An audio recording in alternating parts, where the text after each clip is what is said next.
Howdy, this is our group project for Health 331, fall of 2017, and in this project we conducted a focus group study on stress and stress management among college students at Texas A&M University.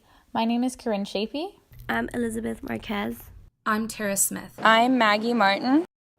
Hi, I'm Chika Nwachukwu. My name is Elizabeth Bradford. To begin with, stress is a state of mental or emotional strain or tension resulting from adverse or very demanding circumstances. So when it comes to college students, addressing this topic is extremely important because if we're unable to identify sources of stress or unable to cope with them properly, we can suffer a wide range of negative outcomes, including anxiety, weight gain, drug abuse, sleep deprivation, and a lot of other effects, as we saw both in our focus group data and our secondary data. Overall, stress management in the college setting is an issue that the majority of students face at some point during their time at university. In fact, according to the American College Health Association, over 50% of students report that they experience more than average or tremendous stress during their university education. Geographically, Texas A&M University is located in the Bryan/College Station area. This is a semi-urban community in Brazos County, which is located in southeastern Texas. Looking at the demographics of Texas A&M, the total population accounts for 60,435 individuals, with an undergrad population of 51,232. Giving a brief community description, Texas A&M population is majority white. The Hispanic population follows with a 20.2% and a 3.70% of Black students. The student body is majority male with a 51.8% and a female percentage of 48.4%. When looking at the graph, it is evident that the A&M white population exceeds that of the state with a 16% difference. In addition, the population density of Texas A&M is extremely high when compared to Texas and Bryan and many universities in Texas. The population information was based from 2016 enrollment.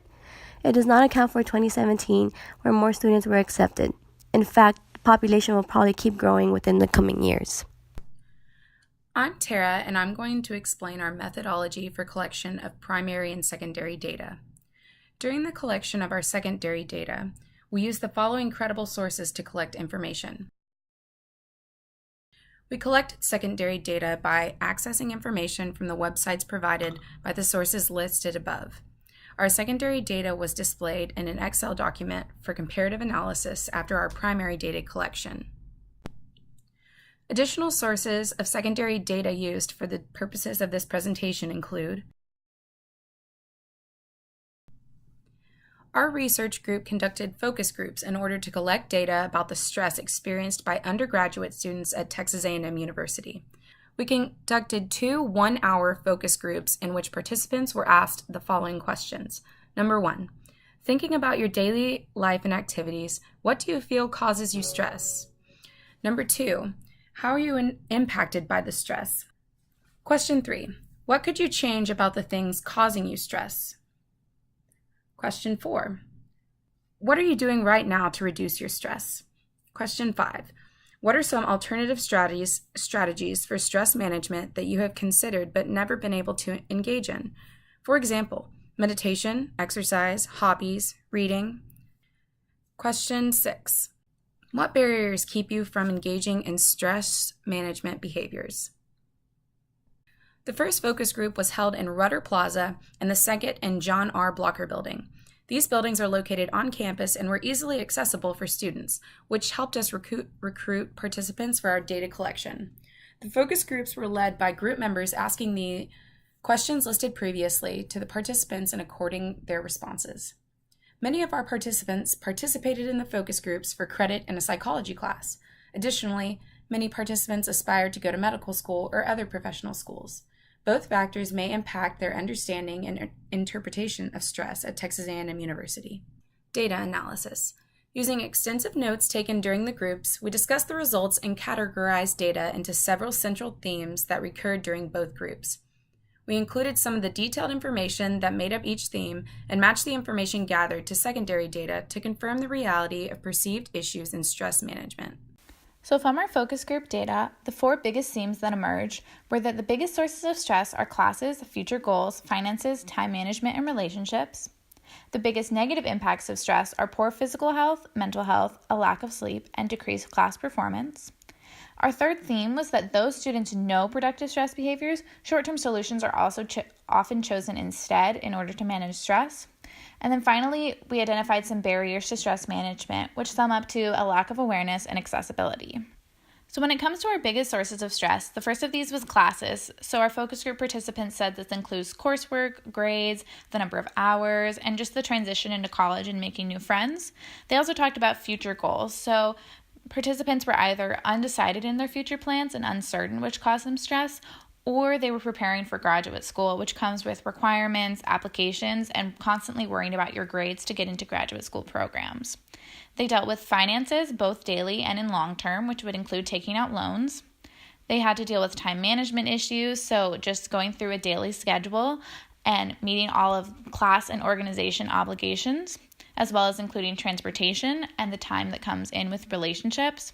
And then overall, relationships cause stress as well. So that was either intimate relationships, friendships, or pressures from family members. And this matches our secondary data because when the ACHA asked participants what circumstances in the last 12 months were traumatic or very difficult to handle, their top answers included academics, career-related issues, finances, intimate relationships, and family problems. And a quarter or more students dealt with all of these issues. Then we move into theme 2, which are our negative impacts of stress. And these can be summed up to poor physical health. So that could be either due to behavior or the physiological causes of stress, so acute or chronic illness. Poor mental health, a lack of sleep, which creates an inability to focus. And ultimately, all of these negative impacts will affect grades and coursework, which leads to more stress for some participants. And again, in our secondary data, we found this to be true. So almost 75% of students have two or fewer servings of fruits or vegetables every day, even though the recommended number is 5, and that's according to the American College Health Assessment.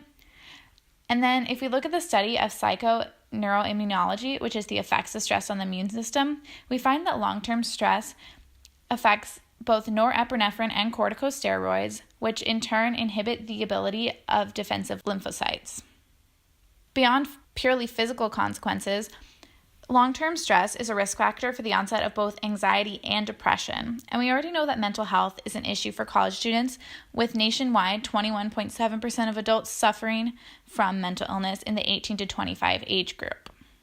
Another cause of stress they cited was a lack of sleep, which the ACHA found to be traumatic or very difficult to handle for 31.3% of students. Additionally, the majority of students got enough sleep that they felt rested in the morning only 3 or fewer days a week. Finally, all these factors have a cumulative effect on class performance, which is very stressful for many students. 26% of students reported that exam or course performance was affected by stress in general, and then another 22% reported an effect from sleep difficulties. And then the offices of the Dean of Student Life also provided these statistics that almost 25% of Texas A&M students reported that anxiety affected their academic performance, and another 1 in 8 students reported that depression affects their academic performance. Theme 3. Though the students know productive stress behaviors, short-term solutions are often used to manage stress. So a lot of students said that they engage in exercising, reading, writing, meditation, church, and a lot of students also use optimism, rewarding yourself, cheating yourself out. But again, a lot of students said very positive things, but in reality, they never really said they actually engage in a behavior such as working out. And then students were, again, aware of on-campus resources, but again, they didn't really highly utilize it or never mentioned it. So when asked, what are you doing right now to reduce your stress? One of the things that people kept talking about was partying, drinking, weed. And what was also alarming too is that a lot of students also said they use Adderall and Vines. And then students also engaged in poor eating, shopping, Netflix, napping, and a lot of students also recorded using sex as a stress reliever. About 25% of college students do not engage in the recommended physical activity, and that is about 30 minutes or more. 30% of college students have used Adderall and other stimulant drugs and during their college career. About a good amount of college students gain about 10 pounds throughout their entire college career. So, of students who drink alcohol, almost 50% had engaged in binge drinking, and about 1 in 8 students have used alcohol 10 days or more. A lot of people have, about 20% of students have used marijuana in the past month. Basically, what's going on is that a lot of students know about these things are wrong, but education is not necessarily encouraging a behavior change. And then for those who engage in sex, we basically know that for stress reliever, a lot of college students don't use protection to prevent against pregnancies and STIs. And when alcohol is involved, a lot of college students do not use any protection at all. Theme 4 are from our primary data. Common barriers to stress management services. So the biggest issue is that there's a lack of awareness. A lot of students don't know about the resources available on campus. And students also reported that there's a lack of information about stress management. And then accessibility. So with the student counseling services going to West Campus, one of the biggest thing that came up a lot was transportation, about how we're going to get there. There's also services too costly, they don't have time in their schedule, and then number of students per counselors, and also overcrowding. This is our secondary data from the Texas Tribune. So the number of students per full-time equivalent counselors, so there should be, for every 1,500 students, there should be 1 counselor, and as you can see, A&M is near the bottom of this list. When looking at the data collected from the focus group sessions that were held, there were a few issues that seemed to be consistent and most prominent throughout. The 5 most identified issues were time management, grades, physical and mental effects of stress, relationships, and planning for the future.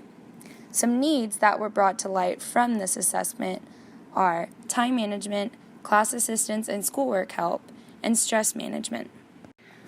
There are a few resources that already exist in the community that address the needs that we've identified. Some examples are Student Health Services, the Counseling Center on campus, psychology lectures on health promotion, tutoring and SI sessions, and the Academic Success Center. While all of these resources are great, one of the main issues that students identified was the resources not being well advertised or not easily accessible. However, some other resources that we've identified that may be needed in the community are resources such as a time management workshop or schedule planning, and an increase in the number of counselors on campus.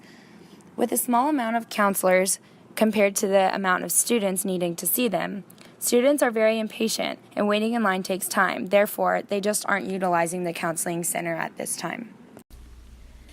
In order to more completely understand the problem of stress in undergraduates, in addition to focus groups, we believe that surveys of the general student population and resource mapping to highlight resources on campus would be very effective. Mindfulness Mondays and Stress Off Strategies are 2 programs that have been to decrease stress among similar populations. Mindfulness Mondays and Stress Less groups have been implemented at Liam College in New York.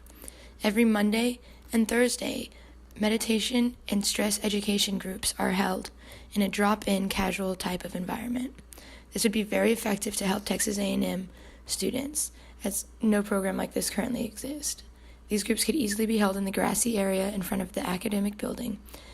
This would serve to quickly spread awareness of the program and also allow a lot of students to participate. It also makes the environment less intimidating and more easy to join. Stress-off strategies were developed by Nancy Heath and Amy Shapiro. They have been used in many Texas high schools but could easily be adapted to fit a university setting. Stress-off stands for Stop, Thought Challenge, Relaxation, Self-Observer, Support, and Better Choices. In these sessions, students are taught cognitive behavioral techniques that are easy to follow and implement in everyday life when they encounter stress.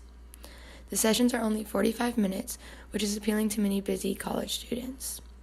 Sessions could be held in freshman dormitory halls or advertised through student organizations, and held in rooms in Rudder or the MSC to maximize accessibility and reach freshmen who are more susceptible. Overall, students had a wide range of causes for their stress and are aware of how it affects them in their daily lives. Students were aware of some coping resources both personally and on campus, but often failed to use those in favor of short-term coping mechanisms that do not improve health. This lack of implementation of productive stress management strategies is likely due in part to the many barriers identified. Future solutions should focus on increasing awareness about available resources and prevention. It is important to advocate ways to reduce stress to better improve our health and quality of life.